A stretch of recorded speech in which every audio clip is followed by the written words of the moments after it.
সতীর্থদের কাছেও গোপন রাখা হয়েছে মেসি ফেরার তারিখ। সাম্প্রতিক সময়ে লিওনেল মেসি ও ছুটের সম্পর্ক যেন অবিচ্ছেদ্য। বিশেষ করে কাতার বিশ্বকাপের পর থেকে নিয়মিত ছুটে পড়েছেন মেসি। সবশেষ কোপা আমেরিকার ফাইনালে পায়ের অ্যাঙ্গেলে চোট নিয়ে মাঠ ছাড়ছেন তিনি। সেদিন মাঠ ছাড়ার পর ডাক আউটে কান্নায় ভেঙে পড়তেও দেখা যায় আর্জেন্টাইন এই অধিনায়ককে।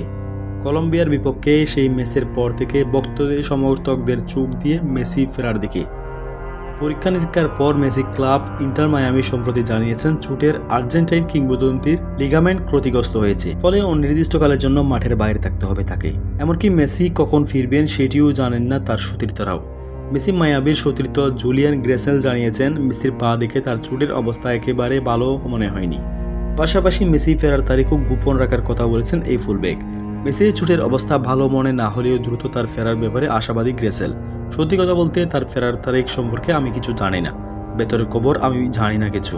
এটা খুব ভালোভাবে গোপন রাখা হয়েছে, এমনকি আমার জন্য সতীর্থদের কাছ থেকেও। তবে আমি বিষয়টিকে ইতিবাচকভাবে দেখতে চাই। আশা করছি তিনি তাড়াতাড়ি ফিরবেন, 1 বা 2 মাসের মধ্যে নয়।